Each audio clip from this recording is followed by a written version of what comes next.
Hello, welcome back to the Recovery Plug. What's going on, man? I hope you guys are doing great today. I'm doing well. I'm doing well, man. And thank you for your donation of clicking on the channel, man, and seeing what's got to be said here today, man.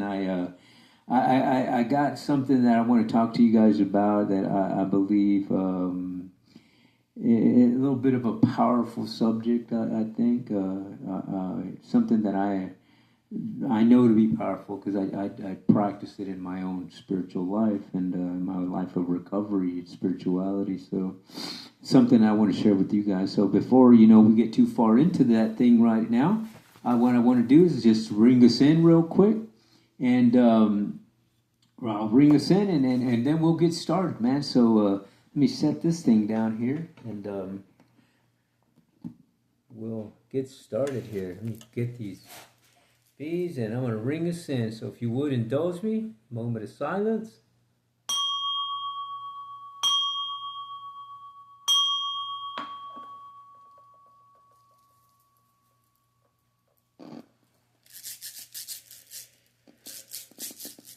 Nam myo renge kyo, nam myo renge kyo, nam myo renge kyo.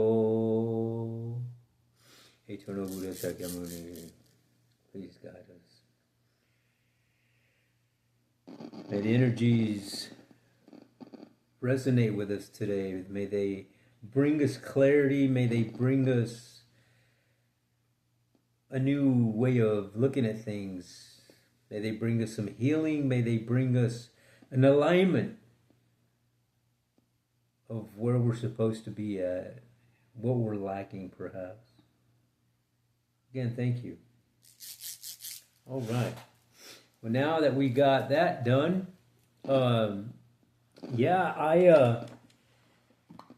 what I want to do, let me get my glasses on here so I can check out some of the notes that I got down here. Now, today, what we're going to be doing is we're going to be exploring a practice that spans centuries. Like, this is ancient stuff, right? And it's ancient, but also modern. And I'll be discussing how this practice has helped me in my recovery and spiritual journey, especially in the last 2 years, because the last 2 years have really been boots on the ground, really, really, taking part in that vow. You know what I'm saying? In that thing that you have to at one point in your life say, you know what, I'm going to do this all of the way. I'm not going to do it just a little bit. I'm not going to do it just on the weekends or whatever, right? So that this is going to be a part of that, and I want to share that with you guys. And I want to, for many, this practice that I'm going to be talking about, well, what I want to talk to you about here is the daily recitation of sutras. Now, don't freak out here on me. A lot of people, they hear sutras and they're like, oh my God, this is what, what's going on here? Well, what does this mean? You know what I mean? Because it could be intimidating, right? And, for many, the word sutra invokes images of a monastic life, perhaps. Maybe, we picture remote temples or silent meditation places, maybe seclusion or, but the reality, I think, is it's not supposed to be kept secret. You know what I mean? It's not supposed to be something that's hidden away, that I think that the true power of a sutra is not meant to be locked up. I believe it's designed for the messy reality of life. It's a tool for a recovery. So it's a tool for recovery, for healing, and for a spiritual path, I believe. A path to your alignment with your true energy, your true self, your Buddha nature, that divine thing that you have to be a good person, right? And I believe that the sutra, recitating sutra, is a big part of grounding yourself, of setting that good foundation. And so, you know, I want to begin with, I guess, kind of digging in of what the word sutra is. And we're going to kind of, well, what I'm going to do is I'm going to read you the definition of what a sutra is, and then we'll talk. I'll kind of dig a little, give you a little bit of some history on sutras, and then we'll kind of then just go through how I do it, or what I do, and how I feel about how it's helped me, and how I correlate and relate that to my spiritual journey and my life of recovery. You know what I mean? Because it's a big part of both of those things. And so, you know, the sutra is a Sanskrit word. And what better way to interpret that than going straight to the source, right? And this is coming out of the Shambhala dictionary, which is all about Pali and Sanskrit, man. You know what I mean? So you're going to get a definition and some history right here of some deep, you know, philosophical meaning of sutra. Okay, so sutra is in Pali. In Sanskrit, it means thread. Okay, in Pali, sutta, in Japanese, it's gyo. Now, discourses of the Buddha in the Buddhist tradition, right? This is what sutra is, and you know, the sutras are collected in the second part of the Buddhist canon, which is the Tripitaka, the Sutra Pitaka, or the basket of teaching. You know what I mean? So when I'm reading some of this stuff, you're going to see what a lot of these words mean, and it makes a lot more sense when you can put an English dialect to the sutra, because I mean, who knows Sanskrit and who knows Pali unless you're really studying that stuff, right? I mean, I know some, but you know, God, I'm nowhere. I mean, gosh, I'm a beginner, you know, in that nature, and but I love to research and I love to read about it and understand how those Sanskrit and Pali words interpret into my spiritual and recovery life in modern time. You know what I'm saying? But it's so cool to me that those things that were from thousands and thousands of years ago are so like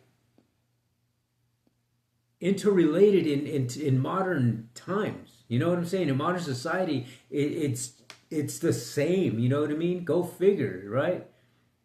That these people from ancient times, over, you know, 2,500, 3,000 years, probably maybe even more, who knows, right? That they understood it in this way. Now, let me read a little bit of what because the definition of sutra is that thread, but then it has sutra in, because there's many different sutras. You know what I mean? And sutras are basically, we'll just, I'm going to get a little bit of we're going to kind of go back and forth with the Sanskrit stuff here in the Shambhala dictionary, and then we're going to also use the Patanjali Yoga Sutras to get into definitions and the meaning of sutras and how they work. And then I might even throw in a little bit of early Buddhist teachings, and I'm going to get some of that stuff probably out of the book that I'm currently reading, which is the Flower Adornment Sutra, which is this book right here. Really good book, and it's got, man, this book right here it's a really, I believe, in my own opinion, if you're gonna learn anything about Buddhism and you want to learn about yoga and reciting sutras, this is the source. You know what I'm saying? Because it derives from those times. You know what I mean? And so we're going to get into it, right? So let me just I'm going to just read a little bit of the definition here. And so like I said earlier, the sutra are collected in the second part of the Buddhist canon, which is the Tripitaka, the Sutra Pitaka, or the basket of teachings. You know what I mean? Now, see how that says the basket of teachings? To me, that's saying like this gathering of information in a sense, right? Now, the sutras have been preserved in Pali and in Sanskrit, as well as in Chinese and in Tibetan translations. According to tradition, they derive directly from the Buddha himself. That's what I love about this, is that these are actual transcripts or that were interpreted right after the Buddha's passing. You mean, when I say right after, you're talking, 100 years, 500 years, right? That to me is right after the Buddha's passing, you know what I'm saying? Because it took a while for the disciples to put this on paper, right? Because it was all right here. Now, according to a tradition, they derive directly from the Buddha. Now, the sutras are prose texts, each introduced by words, or by the words, "Thus have I heard." When you hear "Thus have I heard," that's coming from the horse's mouth. That's coming directly quoted from the Buddha himself. Now, these words are ascribed to Ananda, a student of the Buddha. He is supposed to have retained the discourses of the Buddha in memory and to have recited them first. You know what I mean? According to the history, Ananda was gifted with this vast memorization of whatever he heard. He could remember it and retain it and recite it. You know, how cool is that? It's kind of, to me, it's kind of like those people who are the fast readers. You know what I mean? They could go through a book like this, a Flower Adornment book, which is pretty thick, man. It's about 2.5 inches thick right there. That's a lot of reading, and a fast reader can go through a book like that in a couple of hours. You know what I'm saying? So that's what when they describe Ananda, that's how I feel that this dude is like that, and he can read all this stuff and just retain it. He's like a walking memory chip. You know what I'm saying? It's really cool stuff. Now, Buddhist council immediately after the death of the Buddha, after these introductory words, the circumstances that occasioned the Buddha to give the discourse are described as well as the place, the time of year, etc. Then the actual instruction follows, sometimes in the form of dialogue. The style of the sutras is simple, popular, and didactically oriented. They are rich in parables and allegories. In many sutras, songs or gatha, that's a see the gatha means songs in Sanskrit, and are interpolated. Each sutra constitutes a self-sufficient unit. Now, the Hinayana sutras are divided into collections, which in the Pali Canon are called Nikayas, and in the Sanskrit version, Agamas. The Nikayas are the Digha Nikaya, the Mahahima Nikaya, and the Samayutta Nikaya, Anugarta Nikaya, and the Kuhandakanika Nikaya.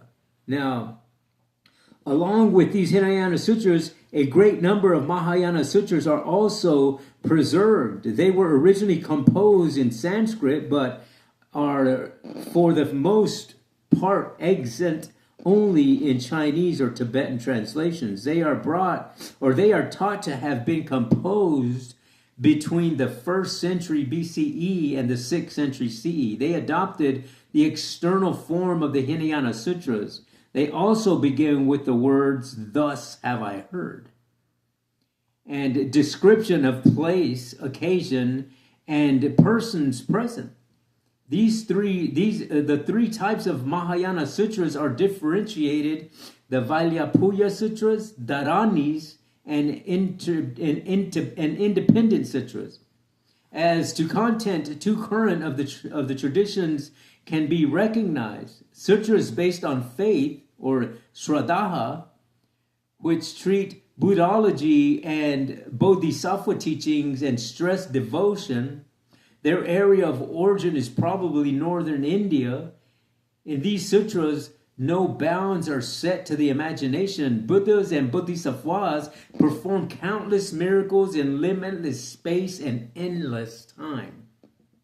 They are elevated to the level of divine beings, a tendency in the Mahayana that accommodates the religious needs of laity, but also arises from the nature of Mahayana with its doctrines of non-substantiality and emptiness, or shunyata, which comes to expression in a view that sees the world as illusory or Maya. In such a view, all miracles, like the world of appearance itself, are no more than a product of illusion. Now, philosophically oriented sutras that have as their themes emptiness, the central notion of the Mahayana, these sutras originated in the eastern part of central India. They were differentially interpreted by Mahayana thinkers, and this provided the impetus for formation of various schools. The most important independent sutras are the Saddharmapundarika Sutras, or the Lotus Sutra. That, I love that translation, and you know what I mean? Like, that they really broke it down into this simple way of saying that, to just saying Lotus Sutra. And also there's the Lankavantra Sutra, and the Lavitvistara Sutra, and the Samandra Raja Sutra, the Sukhavati Vanduya Sutra, and the Dashmahumika, and the Bhadralapika Sutra. Now, there's quite a few of these sutras, you know what I mean? And each part of teaching the way of, in Buddhism, the great vehicle, or the one vehicle, is through sutras. And it's broken down through different things. You know what I mean? There could be a sutra for just meditating, and then a sutra for the object of meditation, and then the sutra for the way you think during meditation, or the way you think to do whatever in your life. You know, just there's many different levels. And the whole point here is to clarify the mind, right? Now, there's other sutras like the Golden Sutra, the Sutra Pitaka. I mean, it goes on, right? And it's just quite a few, man. And so that's basic definition in Sanskrit Pali of the sutras, right? Or what a sutra is. Now, in the Patanjali Yogas, the very first sutra in the Patanjali Yoga Sutra is Atha Yoganus. Hold on, let me get that right. Yoganusasanam. Atha Yogana Nusasanam. Yugana Nusasanam. There you go. That's how you got it. You got to get these words right? Now, in this first sutra, it's only those two words. You know what I mean? You know, I was telling you earlier that these sutras can just be these few words, but it activates that thing in you, that it activates that prefrontal cortex of your brain to want to know more, to seek, to be adventurous, right? It activates chakras in a sense. Really good stuff, man. And this is not only in a Buddhist way of looking at it, or in a Hindu way or a Christian way, because throughout all of spiritual pathways, there are things that you got to do to obtain that thing of that wholesomeness of you, the divine thing. You know what I mean? That presence of you being, living a certain way and thinking a certain way. And the only way you can do that is not by just reading, but what the sutras do, it activates that yoga, that karmic thing in you, so that you do the work. In other words, you gotta. It has to be an active way of doing things, right? Now, let me get back to this this first sutra here that says Ata Yoganusasanaman.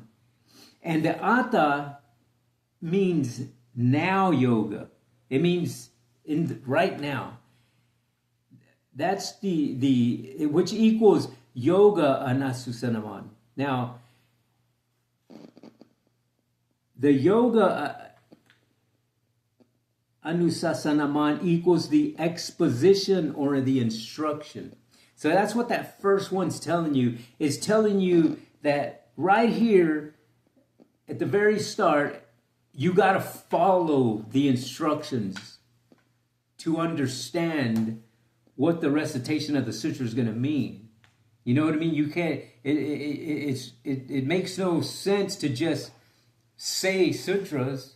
You know, and sutras could be anything. You could do sutras in the Christian way of looking at it by reading the book of Mark. The book of Mark is a sutra. You know what I'm saying? It's not just reading this story. No, it's reading it in that way that you're reciting a sutra. This is what this means in this book, in this parable, in this story. And you got to decipher what it means. You got to decipher what it means and put yourself in there. How is this going to work for my recovery, for my spiritual journey, for my everyday living? That's what all of those books, it doesn't matter what religion or spiritual, whatever spiritual path you're on, whatever you read, it's giving you this. In other words, those are instructions so that you can put them into your own life and use them accordingly. Because not everything you read and everything that you hear is going to fit for you. No, because we all are on different levels. You know what I'm saying? We all have a different frequency of what the Sutra is going to bring out and how it's going to align you with your divine energy. You know what I mean? Because we all have a divine energy that belongs only to us. Nothing else in the universe, in the world, has that calculation of energy except for you. You know what I mean? That's the that's the phenomena of being unique. You know what I'm saying? And that's the cool part, I think. You know what I mean? So it's you. Let me get back to this real quick. Now the second one here, I love the second one. The second one's my favorite Patanjali Yoga Sutra, and it states it's yogas of Citta, Vritti, Nirodha. Citta means of the mind stuff. Vritti means modifications. And Nirodha is restraint. The restraint of the modifications of the mind stuff is yoga. Now, in the Sutras, Patanjali gives the goal of yoga. For a king student, this one sutra would be enough because the rest of them only explain this one sutra. That's why it's my favorite. Because all the 200 sutras that are in here, all of them are talking about this. In other words, they're talking about the science of emptiness, but in a divine way. You know what I'm saying? Just like just like Buddhism, it's all about the mind and the emptiness of reality. You know what I'm saying? If you break things down, they ultimately wither away to nada, nothing. You know what I mean? That's you know the scientific philosophical breakdown of what they're talking about when they're talking about the emptiness. You know what I mean? And a big part of spirituality is that. You know what I mean? And so. There's I think that, let me see if there's another little thing here that, see now, the meaning of the word of the sutra, normally the word yoga is translated as union. But for union, there should be two things to unite, right? In this case, what is to unite with what? So here we take yoga to mean yogic experiences, the extraordinary experience gained by controlling the modifications of mind is itself called yoga. Now Chitman is the sum total of mind. To have a full picture of what Patanjali means by mind, you should know that within the Chitman are different levels. The basic mind is called ahamakara, or the ego, the I, the feeling. This gives rise to the intellect of discriminative faculty, such is called buddhi. Another stage is called manas, the desiring part of the mind which gets attracted to the outside things through the senses. Real Buddhist stuff right there. You know what I'm saying? Because in a Buddhist way of looking at it, this is exactly what you're trying to do as a bodhisattva, which is relieve the cessation or to bring cessation to the suffering of the things that are happening in your life. You know what I mean? Which could be anything. It could be in a recovery sense, it's the addiction, it's the trauma, the anxiety, the depressions, all that stuff. That's the suffering, right? And it's talking about how to cleanse your mind mentally.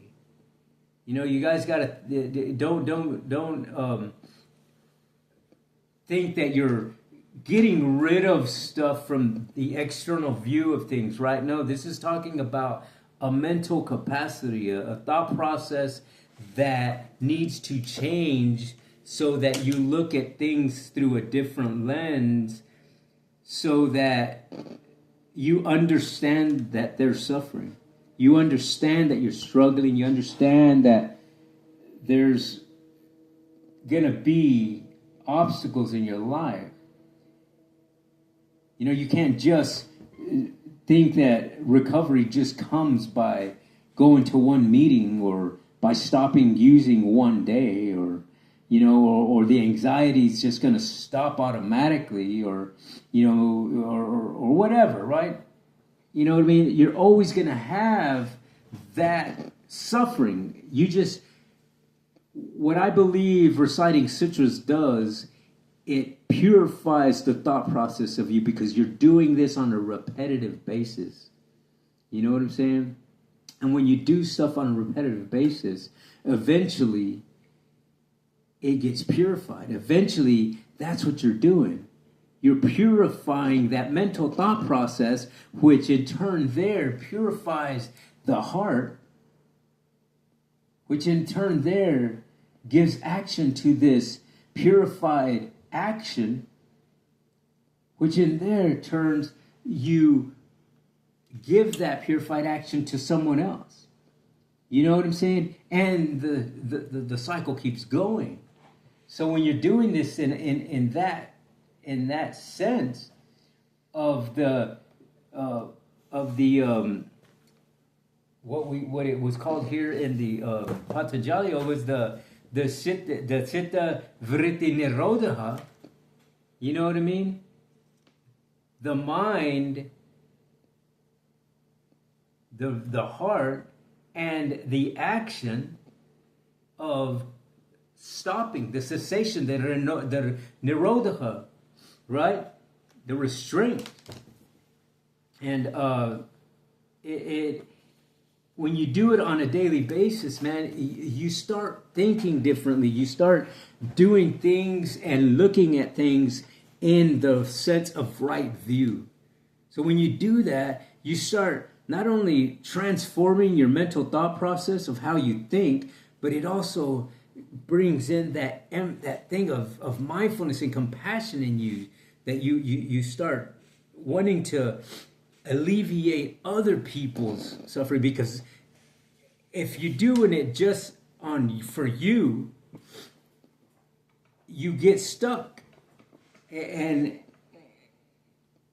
in my own experience, by sharing the message, by talking about it, by educating someone else of the things that help you, is what makes you feel better, because it motivates you to want to do better, to want to see life in a better way. You know what I'm saying?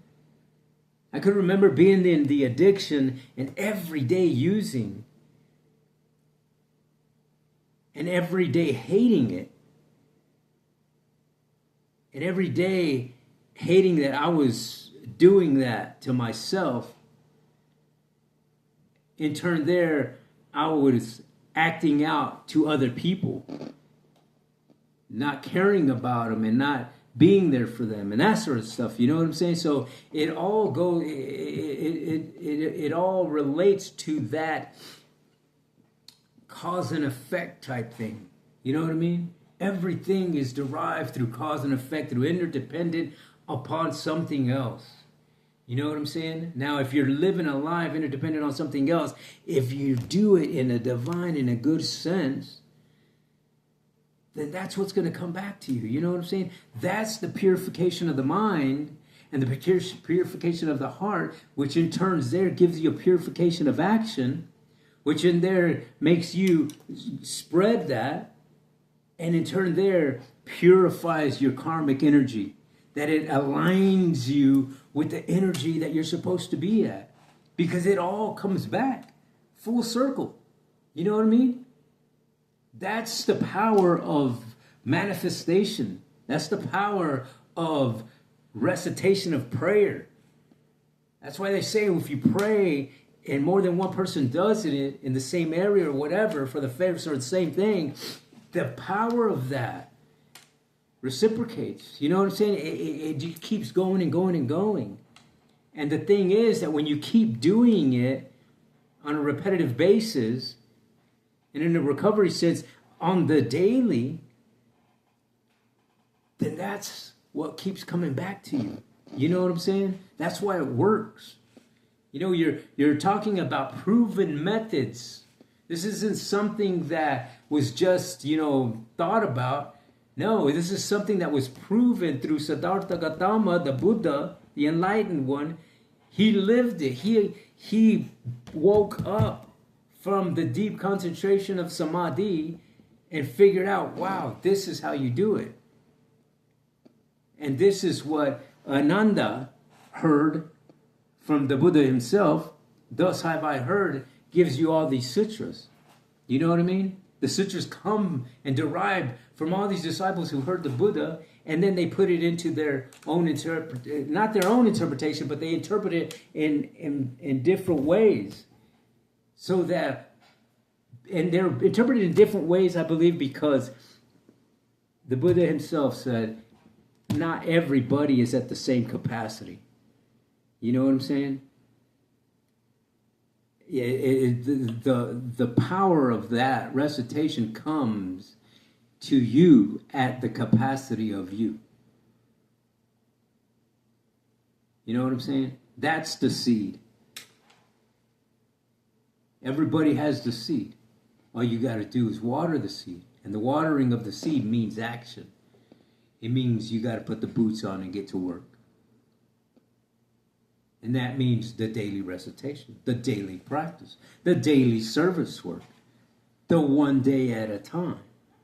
You know what I'm saying? So that you get out of those anxiety modes, those depressed modes, those secluded modes, those addictive modes, the patterns. You know what I'm saying? You know, it's proven. If you do a pattern so many times, the muscle memory, the vagus nerve, the memory of the muscles of you, the brain, the muscles of your body automatically react, and they automatically repave themselves a certain way. They remap. They rewire. You know what I mean? That's why it works. You know what I mean? That's just the plainest way to interpret the power of sutra recitation. You know what I mean? Now, if I got thrown this, if somebody threw this at me deep in the addiction, I would have just, it would have went one ear out the other. Why? Because I was at a different capacity then. You know what I'm saying? I was at a different capacity. But not until I had to go, do some time in jail and then do some time at a couple of retreat centers, then my mental capacity started getting purified because I was staying away from the things that were diluting it, that were giving me that maya, that illusionary thing of the cyclical world of samsara, of the suffering, right? Now, there's a sutra called the Heart Sutra, which is right here, and it's stated in Buddhist scripture that if you copy the sutras down, it's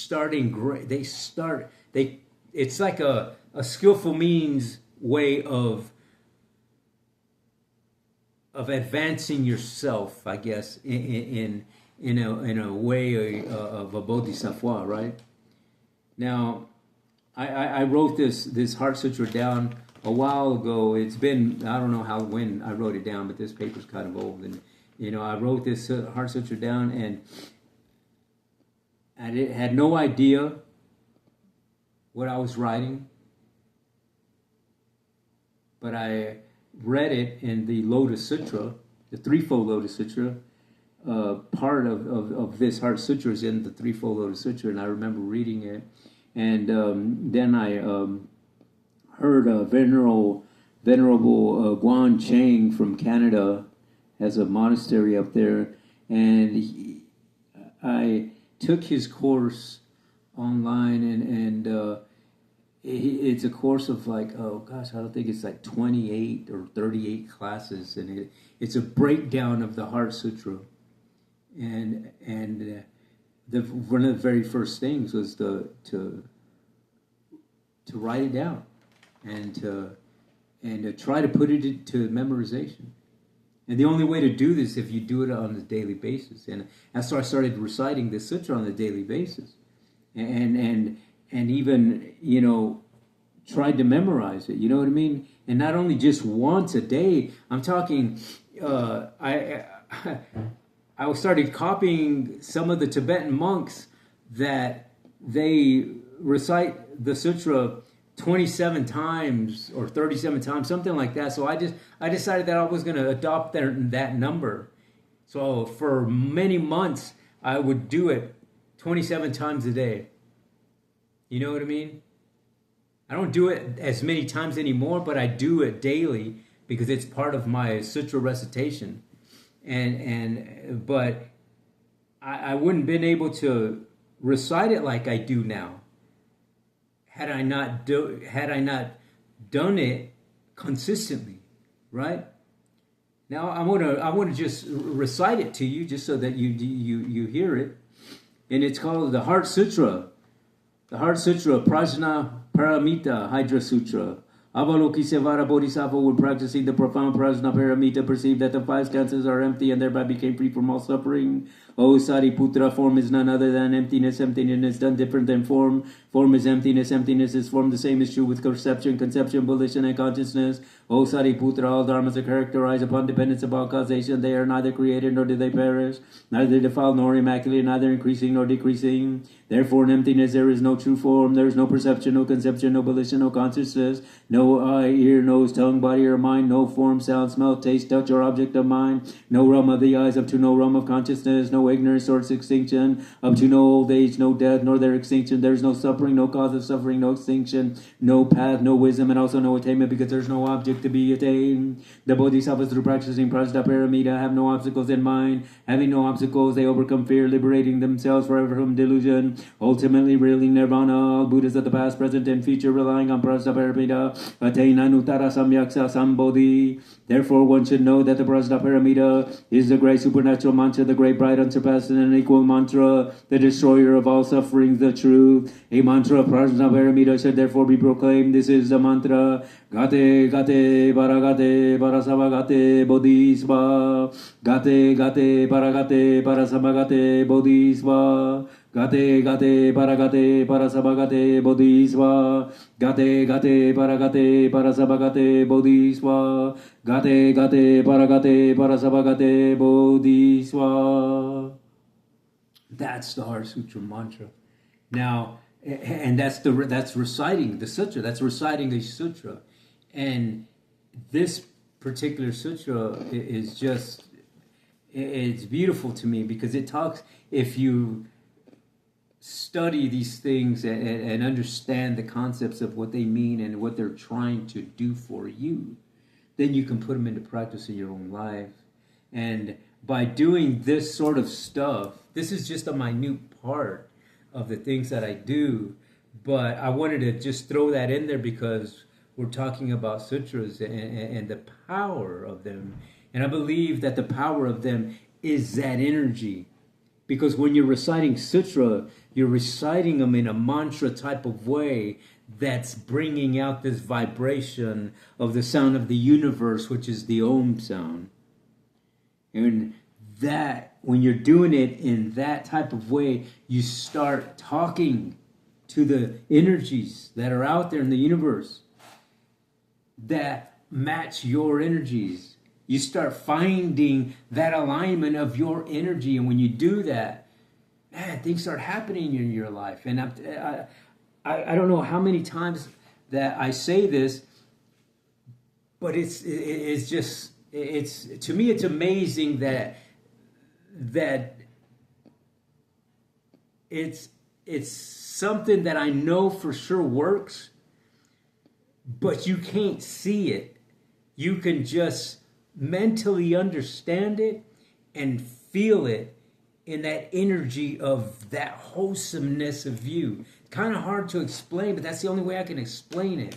You know what I mean? It's this feeling, maybe this, but this action that your body, that your mental thought process automatically just starts aligning. You know what I'm saying? And it's like you have you understanding what you're doing, and then that mental thing watching you understanding it, and then this other thing, the energy watching that and guiding you so that you don't go off of the energy. It keeps you tangent to it. That's what's so cool about it. It's kind of, I don't know if you understood what I was saying, but it's the only way I can explain it, man, because that's the way I feel about it. And the way I feel about it is just that, because that's the capacity of where I meet the practice. You know what I'm saying? Because I can only meet the practice at the capacity of where I'm at. You know what I'm saying? Which is a totally different capacity from 3 years ago. You know what I'm saying? There's no way 3 years ago I'm looking at things like I do now. You know what I mean? And that's just part of the consistent practice of doing, not only reciting sutras, man, but of practicing a spiritual path and practicing a path of recovery, because not all recovery is going to be about spirituality, man. You know what I mean? Spirituality is just a part of it. You know what I'm saying? Because life comes, man. At the end of the day, you're still sitting there dealing with the anxiety. You're still sitting there dealing with the craving. You're still sitting there dealing with the trauma. You're still sitting there worried about your bills. You're still sitting there worried about your kids. You're still sitting there worried about how you're going to get your next meal or where you're going to sleep at night. All that stuff, man. And what reciting sutras does, it starts purifying that mental capacity in you, man. Because ultimately what this means is that you have to understand how to live with all of that suffering at your capacity here and now. Not for yesterday, not for the days to come, but for the present. Because you're dealing with that right here, right now. You know what I'm saying? And when you can purify that mental thought process, it trust me, man, it gets easier. It gets easier. Life gets a little easier. It doesn't get all the way easier, but it does. And it gives you this clarity of what to do next. That's the beauty. That's part of the phenomena that when you do stuff like this, it brings about the next move. You know what I'm saying? That to me is just amazing. Because I can tell you this, when you're stagnant, stuck in that world of delusion and that world of suffering, you will never see the next move except the next move to the suffering. You know what I'm saying? And trust me, man, I've been there, and I've been down to the lowest of the low, and just mentally, physically, and emotionally, that I'm lucky that I'm even here.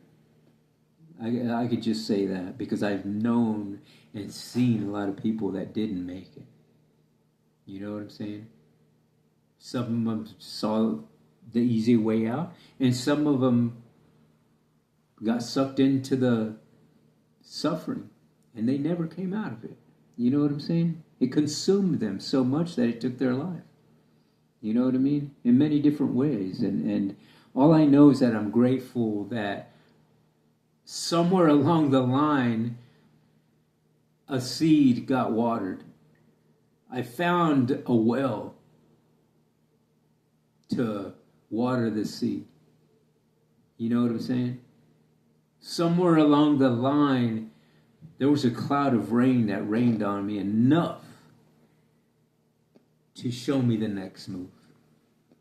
And I hope that today, this is that for you. If you're out there, if you needed to hear a word of encouragement, if you needed to know what the next move is for you and your suffering, you know what I mean? I hope that this brings that, lays something out for you. You know what I'm saying? And if not, maybe this is something that you can share with somebody else. Because we only can do what we can do by giving away what has helped us along the way. You know what I'm saying? And man, I appreciate you guys watching my video today, man. I hope that you guys got something out of it. I hope that I didn't bore you with my interpretation of sutras and how I believe that they're really powerful means. They're really powerful recovery tools. You know, and that's just one of the things that I like to call my arsenal of recovery in spirituality. That's just one of the tools in my arsenal, man. And I can only by practicing, I keep getting new tools. You know what I'm saying? And understanding how existing tools work in a different way. You know what I'm saying? That to me is just really cool that you can do that. That something else that you say or you do or you read or you heard now brings to light something that you always knew about. Because you only thought that that it worked this way. But because of the consistency of doing the practice and the consistency of living a spiritual and recovery life, it brings you more capacity in your mental thought process, in your mental capacity. It opens that up. You no longer have a cap to that. It's infinite. So there's always something going to come up, which is really cool to me, man, because, you know, at first when I started doing these videos, I always thought, man, what am I going to talk about? You know what I mean? There's only so much you can talk about, but there's not. The talk keeps going. That's the phenomena of the cause and effect. The phenomena of manifestation. The phenomena of one day at a time. You know what I'm saying? But anyway, man, thank you for your donation. Thank you for being here. I really appreciate it, man. If you would, please, at this time, you know, give me a thumbs up, give me a like, subscribe, share the channel. You know the drill, right? So I guess I'm going to ring this out, set this down. We'll ring out and call it a day.